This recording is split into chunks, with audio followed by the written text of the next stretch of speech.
चलो करें, चलो। अब हम आज प्रतिलोम वृत्तीय फलनों के अवकलन गुणांकों की बात करेंगे। सर्वप्रथम हम त्रिकोणमिति और प्रतिलोम वृत्तीय फलनों के वो सूत्र थोड़े याद कर लें जो इस एक्सरसाइज में हमें काम में आते हैं। सबसे पहले त्रिकोणमिति का प्रथम सूत्र साइन 2 थीटा की बात करें तो इसका सूत्र होता है 2 साइन थीटा कॉस थीटा, या फिर ये 2 थीटा हो तो यहां थीटा यूज करते हैं, या फिर अगर यहां पर थीटा हो तो यहां पर हम थीटा बाई 2 यूज करते हैं। साइन थीटा का formula 2 sine theta by 2 cos theta by 2 कहलाता है। इन फॉर्मूलों को हम हाफ एंगल फॉर्मूला भी कहते हैं। साइन 2 थीटा का एक और सूत्र जो हमें tan के पदों में प्रयोग में आ सकता है वो है साइन 2 थीटा बराबर 2 tan theta upon 1 plus tan square theta. अब हम बात करेंगे दूसरे सूत्र cos 2 थीटा की। cos 2 थीटा का दूसरा सूत्र होता है cos square theta minus sin square theta, या फिर 2 cos स्क्वायर थीटा माइनस 1, या फिर 1 माइनस 2 sin स्क्वायर थीटा। इस cos 2 थीटा का सूत्र tan के पदों में 1 minus tan square theta upon 1 plus tan square theta भी प्रयोग में लिया जा सकता है। यह ध्यान रखने योग्य बात है कि cos 2 थीटा के इन चारों सूत्रों में cos का 2 थीटा का सूत्र cos के पदों में, cos 2 थीटा का सूत्र sin के पदों में, और cos 2 थीटा का सूत्र tan के पदों में प्रयोग में आता है। tan 2 थीटा की बात करें तो tan 2 थीटा का direct formula 2 tan theta upon 1 minus tan square theta होता है। साइन और cos, साइन और tan के फॉर्मूले में सिर्फ प्लस और माइनस का अंतर है, यहां पर प्लस और यहां पर नीचे माइनस काम में आता है। tan 3 थीटा का सूत्र 3 tan theta minus tan cube theta upon 1 minus 3 tan square theta लिखा जाता है। अब विशेष महत्वपूर्ण दो सबसे ज्यादा इंपॉर्टेंट सूत्र जो है वो है 1 प्लस cos 2 थीटा का।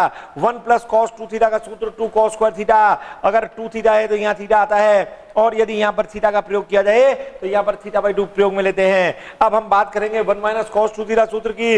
इसका सूत्र आता है 2 sin स्क्वायर थीटा, या फिर अगर 2 थीटा हो तो थीटा और यहाँ थीटा हो तो यहाँ थीटा बाई 2 का प्रयोग किया जाता है। tan 45 प्लस थीटा सूत्र की बात करें तो इसका सूत्र आता है 1 plus tan theta upon 1 minus tan theta. tan 45 minus theta का सूत्र 1 minus tan theta upon 1 plus tan theta. कुल मिलाकर हम बात करें tan के सूत्र की तो यहाँ पर प्लस है तो ऊपर प्लस और नीचे माइनस आता है। यदि tan pi by 4 minus theta की बात करें तो ये माइनस है तो ऊपर माइनस नीचे प्लस आता है। इसके अलावा अंतिम जो एक फॉर्मूला और जो tan a प्लस बी का सूत्र हमें काम में आता है वो है tan a plus B is equal to सबसे ज्यादा काम में आने वाला formula tan a plus tan b और नीचे 1 minus tan a tan b use आता है। अर्थात हम ये कहना चाहते हैं कि यदि ये सूत्र ये साइन प्लस का हो तो ऊपर प्लस नीचे माइनस आता है। यदि हमारे पास इसमें tan a माइनस बी का सूत्र लिखना पड़े तो ऊपर अब की बार माइनस लिखेंगे और नीचे प्लस लिखेंगे। इस बात का सदैव ध्यान रखें कि जिस सूत्र का जिस साइन का प्रयोग करना हो वो सेम साइन ऊपर और नीचे विपरीत चिन्ह आता है। ये माइनस हो तो ऊपर माइनस नीचे प्लस आएगा।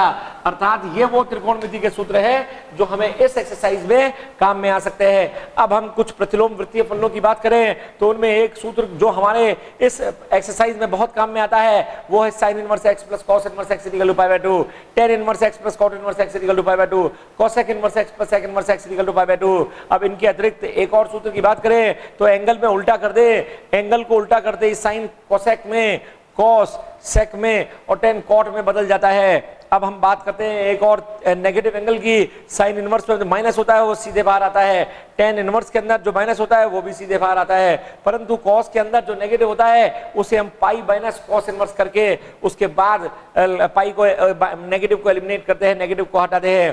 कुल मिलाकर हमने वो त्रिकोणमिति के सूत्र पढ़े जो हमें इस एक्सरसाइज में काम में आएंगे।